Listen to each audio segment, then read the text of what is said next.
What's going on, everybody? So today we're going to talk about wrestling. I I'm a huge wrestling fan. I've been a fan since 1989. Not consecutively. There's been times and years that I've like fallen off and stopped paying attention, and I jump back on.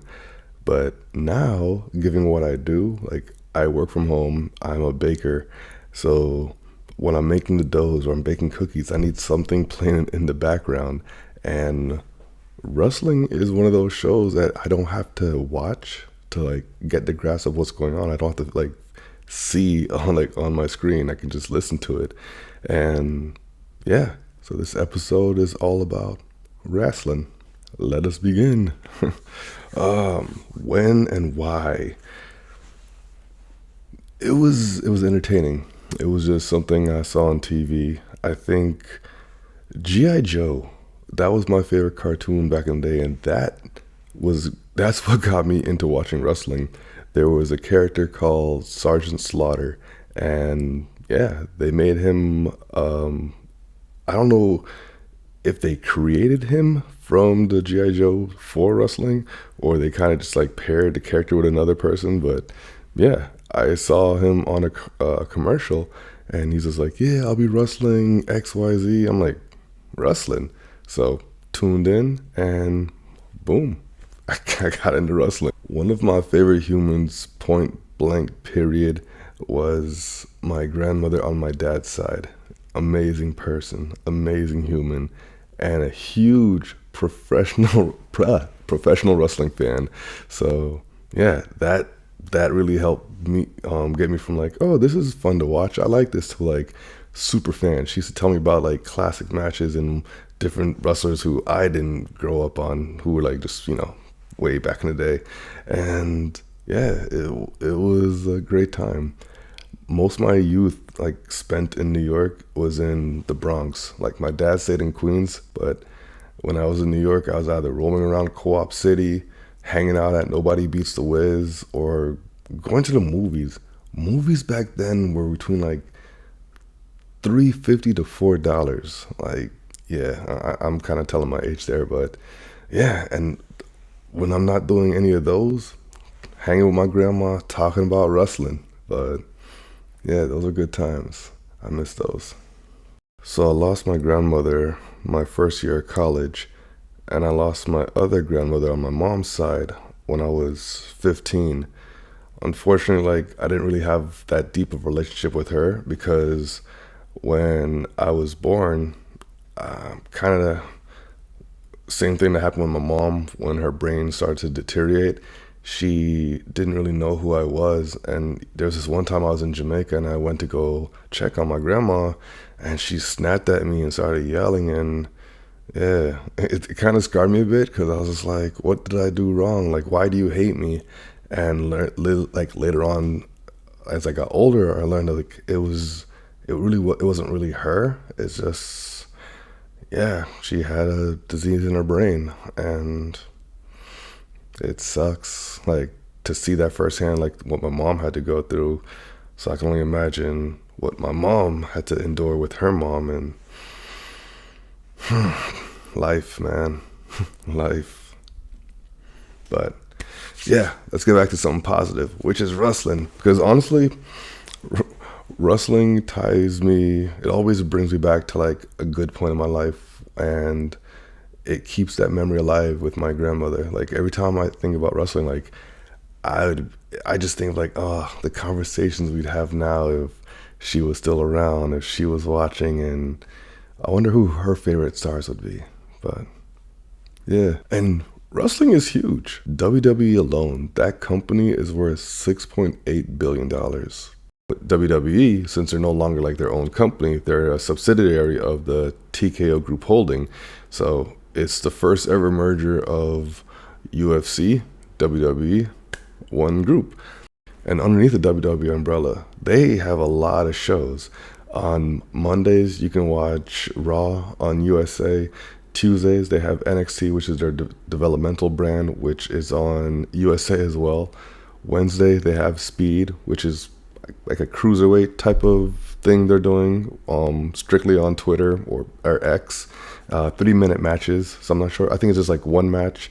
You watch it, and then you got to wait again for the following week. They have Main Event, which is on Hulu. That's like a show right before Raw, and they have their low to mid-tier wrestlers going against each other. They have SmackDown, which is on Fox on Friday nights, and then NXT Level Up, which I think they tape after SmackDown, which you can watch on Peacock. But yeah, they have a lot of programming. But WWE is not the only big time wrestling group now. They have another company called AEW. I think they're going on maybe 5 or 6 years now. It's pretty cool to see because I grew up on WCW versus WWF, so it's nice to see that kind of rivalry.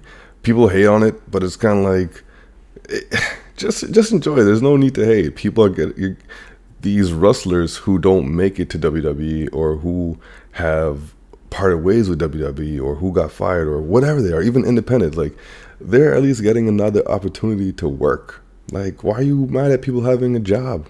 Like, let them work. If you don't like it, don't watch it. Keep WWE, or you have other groups. I think the main three is WWE, AEW, and then TNA. Then they have some more independent ones. The ones I'm more familiar with, there's New Japan Pro Wrestling, CMLL, NWA, GCW, and MLW. Yeah, those are the main 5. Like, I know there's a whole bunch more, but there's just too much wrestling out there. But let's get back to AEW. That company is worth $2 billion, so not bad. I couldn't find the stats on any other companies. They're too small or owned by like other companies, and yeah. But AEW, they got 4 main shows. Well, 3 of their own shows, and then Ring of Honor, which used to be their own independent wrestling group. I'm gonna do some more research on that one and get back to you guys. But they used to be their own independent. They kind of went under. I'm not sure if they shut down or just kind of like stayed quiet for a bit. But now they're owned by AEW, so they kind of have their own show again. But since it's owned by a bigger company, they don't put as much love, which I think the company needs, because it's not getting any shine. To watch it, you have to be an Honor Club member. So Ring of Honor, Honor Club, yeah. So you go to their website, you subscribe or whatnot, and you have access to it. But AEW in general, All Elite Wrestling, they have a show on TBS on Wednesdays that's called Dynamite. They have their Friday night show Rampage on TNT. They have a Saturday show Collision on TNT. Quarterly, so Battle of the Belts. It's not really its own show. I think it just takes over Dynamite, and they do this 4 times a year. And yeah, well, that's it. And then Ring of Honor on Thursdays. And then you have the third dude, TNA. TNA Total Nonstop Action. Used to be called Impact, now it's like TNA Impact. It's a fun company. I've been watching them for a while, like on and off, and it's wild to see because like so much different stars who I kind of grew up on in one company, like AJ Styles. I'm going to talk about him later on. He made a name for himself in TNA. He was big in New Japan Pro Wrestling, and now he's one of the like main eventers in WWE. He's getting up there in age, and they have so much other stars that they're putting a focus on. So yeah, he probably got another, I want to say 2 to 3 years, and we'll see, because a lot of these stars, they'll go into the late 40s, some into their 50s, and if their body's not broken, they're going to keep on moving. So TNA has their Thursday show called Impact, and that's on Access TV. Then they have another show called Explosion, which sometimes they have some unique matches that you won't see like on the main show, but it's not like it's just a fun show that you can go and see on their main subscription site on their TNA.com. You'd have to look that information up. Not a member, obviously. Okay, let's talk championships. These companies have a ridiculous amount of belts. I'm just going to read off this because, yeah, I didn't memorize it. WWE, we're going to talk about Raw. Raw, they got the World Heavyweight Champion. They have a Women's World Champion. They have the Intercontinental Champion and a World Tag Team Champion, or champions, because there's two. On SmackDown, they have the Unified WWE Champion, which is the WWE Championship and Universal Championship that got merged together. They have the WWE Women's Champion, United States Champion, which is Logan Paul, which, yeah, that was like, oh, he's a YouTuber, but the boy can wrestle. He is putting in his time, he is putting in the work, and he's a good businessman. Him and KSI, they started Prime, which is, I guess, a Gatorade competitor. It's a sports hydration drink. I have never tried it. I did buy some. They're in the fridge, so I'm going to grab one of those when I'm done talking about this. The company started in 2022. In 2023, they signed a deal with UFC, and in 2024, now they have a deal with WWE. I believe the UFC, the TK group kind of pushed it onto them, but this is the first time WWE has had a partnership with a sports hydration drink. And also, they're putting the Prime logo on the mats for like all pay-per-views and special shows. Well, they don't call them pay-per-views anymore. They call them premium live events. And that's, yeah, neither here or there. But yeah, let's go try some Prime. So we got Prime Ice Pop and we got Prime Strawberry Watermelon. One of my friends, he told me it's really good, really refreshing, and he would recommend it. He is actually going to be one of my co-hosts for a wrestling segment, depending on how that. Oh, that smells good. Yeah, well, let me just shut up and try this.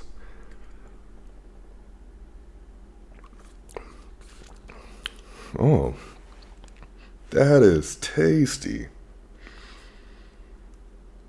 What? Oh, coconut water. That's different. 10% coconut water. This is good. This is really good.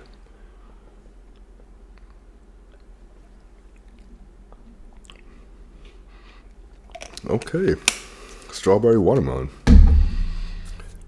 Let's try this ice pop. Oh, jeez. That one was tough. Smells like ice pop. Same 10% coconut water.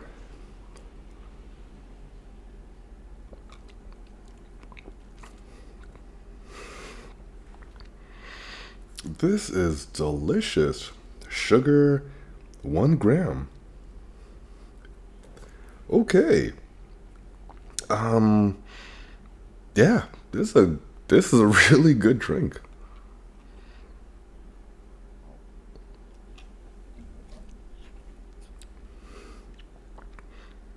Okay, I'm sorry. Like, this caught me off guard. I don't really drink a lot of juices, sports drinks, or any of that nature, but 1 gram of sugar, 10% coconut water, and a whole bunch of amino acids, it looks like. Yeah, 250 milligrams of branched chain amino acids. All right. Logan Paul, you did your thing when it comes to this. I really don't know a lot about you. I try not to judge, but I'm going to give you credit when credit's due.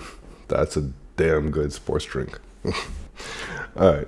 We left off saying Logan Paul, the U.S. champion, and then they have the WWE Tag Team Champions. Moving on to NXT. So we have the NXT Champion, NXT Women's Champion, NXT North American Champion, NXT Women's North American Champion, NXT Tag Team Champions, the NXT Heritage Cup Champions, and then there's a Women's Tag Team Champions. That is like a cross-brand title though, so it can be wrestled on SmackDown, Raw, or NXT. Then on Wednesdays, when I was talking about with the cruiserweights with speed, there's a speed champion. So I have yet to see a full match. I usually just catch a clip like on their IG. But yeah, I hope it turns into like a cruiserweight championship because I think it's a great style of wrestling. I grew up watching the luchadores and I like that fast-paced stuff. Some people, well, I'm not gonna critique it on this episode. I'm gonna talk about, I guess they call it the flippy dippy wrestlers. I think there's a time and place for everything, even those guys. But that's for another episode. Oh yeah, and then they have the Performance Center Championship. So if you're over at the Performance Center, like trying to get to the developmental league or even jump up to the main league, won't happen. You'll probably just end up in NXT. If you're the top dog, yeah, you have a chance to get a championship, and it's probably a great way to like feel them out and how it would feel to be in championship, and they can work on their promos and their walk, and yeah, it's a great ad. I mean, a great add-on. All right, let's talk AEW. So, AEW, they have their AEW World Champion, AEW Women's Champion.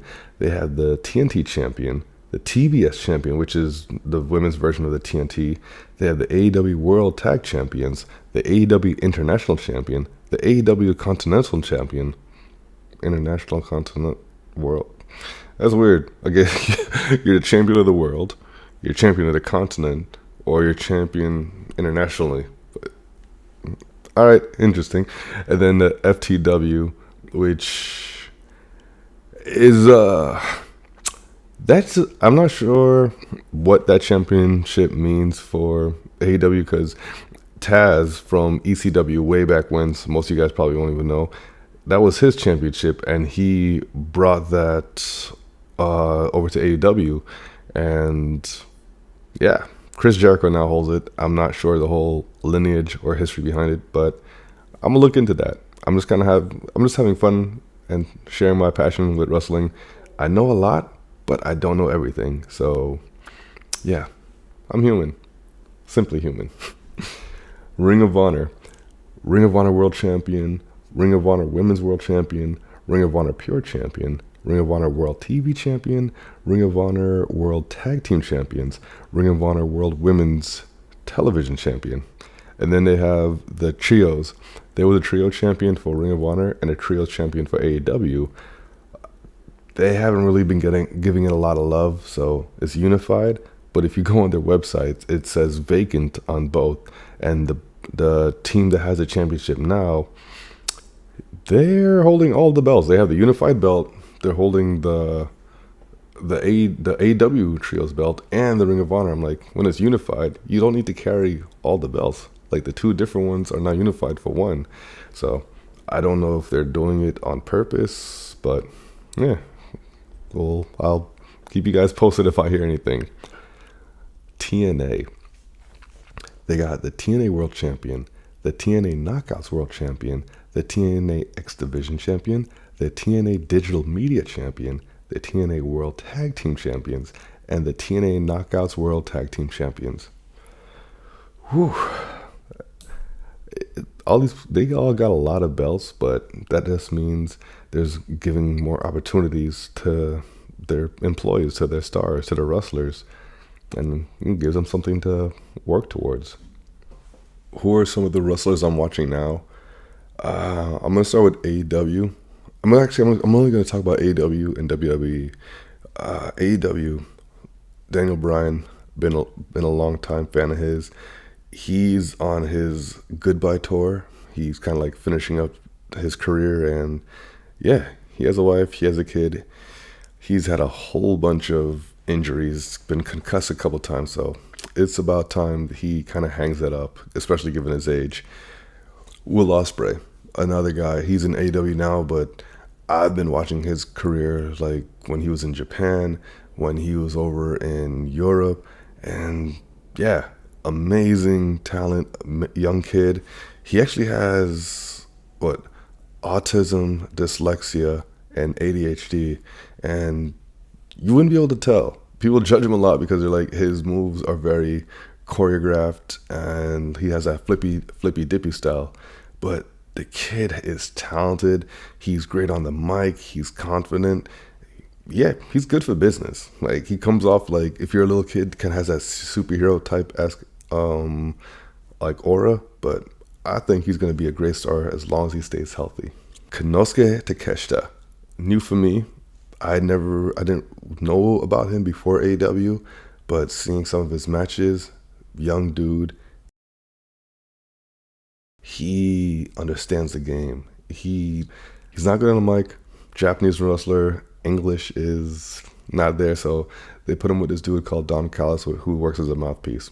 It's great because the guy doesn't really talk a lot for Takeshita. Takeshita gets a serious attitude, goes out there, does his thing, amazing in the ring, and yeah, goes about his business. So I'm excited to where his career can go.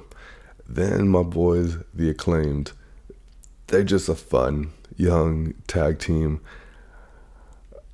Young-ish, because now they threw in Billy Gunn, and Billy Gunn is not a young buck, but it's crazy that this dude is in his 60s, or he's 60. Let's talk about WWE. Cody Rhodes, not one of my favorite guys, but I really like, I am rooting for him. I support him. Yeah, I'm a Cody fan. He is great for business. He is what the company needs right now as a babyface. He's great for that audience, especially like the younger ones who want someone to like look up to and sell merchandise and represent the company, do interviews, do tours. Like it's a great look for the company. People get mad like, oh, we want Roman back. I'm like, bruh, Roman was a champion for over 1,000 days, I believe, and let the man get some rest. Let the man just chill. I know he didn't wrestle often. I wasn't the biggest fan of him. I didn't like how they made his character always cheat. I'm just like, come on. But he's a heel. Heels are bad guys. Faces are good guys. That's what heels do. Growing up, I'm like, I hate heels because I'm like, just if you're that dominant, like win the match. But it is what it is. It's a program. They have their script and they got to stick to it. It's like anything else you watch. People are like, it's not real. I'm like, yeah, I enjoy watching Marvel. I enjoy watching Game of Thrones. Those aren't real. Even reality TV is a script. Like real is subjective. The moves and the injuries, like the injuries that these guys sustain, those are real. One of my favorite guys, Big E, he's out with a broken neck. He would love to wrestle again, but unfortunately, I don't think that's going to happen. But I digress. Enough about Cody. We can save that for another time. My top 5 in the WWE, in no particular order, I'm going to go AJ Styles, Finn Balor, Randy Orton, Sheamus, and Shinsuke Nakamura. Those are my dudes. Those guys I've been rocking with for a minute. I'm always going to root for them. I wish them the best of luck with their career. Hope they stay healthy, keep entertaining me and all the other fans. If you don't like them, that's okay. Just don't hate on my boys, though. They're great. What I'm really interested right now, though, is the Wyatt Six. Oh man, that group right there. But we'll get into that one another time. One thing I really love, or I've always loved about like wrestling or WWE, is the commentary. And right now they have these two dudes, Michael Cole and Pat McAfee. Man, great duo. Like that's why I can do work. I can bake in the kitchen with my back turned, and I can hear them either calling the match or doing some kind of skit in between, or just they're golden on the mic together. Michael Cole, he's been with them. Where's mine? 1997. That's longevity. So the fact that you can see him generally happy again and just loving his job. Hey, I'm happy for you, Michael. I'm very happy for you. Let's talk about the stars I grew up on. So I started watching wrestling around 1989. So I became more of a fan 1990, 1991. My favorite wrestlers growing up, no particular order. It's going to be Owen Hart, Bret Hart, Tatanka, Razor Ramon, Ultimate Warrior, Sergeant Slaughter, Ken Shamrock, British Bulldog, did I say Macho Randy Man Savage? I think I did, I'm not sure. Lex Luger. I think those are my 10. Another reason why it's easy for me to still watch and enjoy wrestling is my internet. I have Xfinity, and if you have Xfinity, you get Peacock for free, which is owned by NBC Universal, and WWE has a big deal with them, which is weird. Not weird, okay, which is interesting because they have a deal that's going to go till like March 2026, but in January 2025, they signed a deal with Netflix. So I'm like, Interesting. So I'm gonna look more into that. With Netflix, they're supposed to be with them for 10 years, but Netflix has the option to cancel it or cut the deal after 5. But then they also have another option to extend it for another 10. So WWE on Netflix could be anywhere from 5 years, 10 years, 20 years. Their main show is gonna be Raw, and it's gonna be focused on for the USA, Latin America, and a few other territories. They're going to keep like progressing as time goes on. I believe it's because of the whole Peacock deal. But then like their library, they have a bunch of like old shows. They have the WCW library, their own specials, the pay-per-views or premium live events. Those will be full access for people outside of the US. But for now, I believe it's gonna stay on Peacock, and it's gonna migrate over little by little. This means that on Mondays they're gonna have a live show, Monday Night Raw, and Monday Night Raw is 3 hours. So you're gonna get 3 hours of live wrestling. Asterisk. The asterisk is there are going to be ads. So in between, like how you used to be back on cable TV and you have your commercials, you'll be watching Raw with a few commercials. What's it called? Raw actually holds like the biggest market when it comes to the 18 to 47 age demographic in marketing. So it's going to be huge for them. Netflix already has over 290 million paid subscriber. USA gets over 117 million viewers just for Raw. WWE Raw has over 1,500 episodes. It's the longest running episodic television show in history. They started in 1993 or roughly around that time. The longevity, that's wild. I see wrestling so different now. Like when I was younger, I hated Triple H. He was a heel, and he just came off selfish. He was dating the Vince McMahon's daughter, who Vince was the boss of WWE.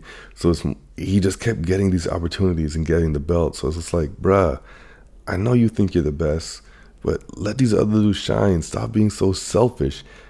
He is a multi-time champion just because back then they had the rematch clause. Like as soon as you lost it, you'd get your rematch, and then he'd win it back. He would lose it, win it right back. So it was like his record just kept bumping up. Not a fan of that. They got rid of that. And now it's kind of like back in, like people get a rematch, but it's not like right away. It's like, okay, let's build a story. Just don't take the belt off from somebody just to give it right back. I don't know. It waters down the championship. Now watching it, I'm just like, wow, this dude was just really good at his job. He was a heel. I hated him, and heels are supposed to get hate. That's literally what they do. And yeah, I just see wrestling so different now. Instead of one of these people fired or going away, I appreciate their work. It's different now as an adult than when I watched it like as a kid, if that makes any sense. But and the thing too, like with wrestling, I'm intrigued by these people. It's almost like this is my reality TV. I go beyond the wrestling. Like I don't follow any of them on social media, but I do keep up with them. And I hear like I'll run across like a little article like on Twitter, and there's two main dudes I follow. One, they're not wrestlers, but like they're, I guess, not reporters, but they do wrestling media. Simon Miller with What Culture. I watch him his ups and downs on YouTube, and what was it, Mr. Santi Zap. I don't know. I cannot remember his name, but I'll plug it right here. But yeah, he watches wrestling and kind of like recaps it as he's watching it.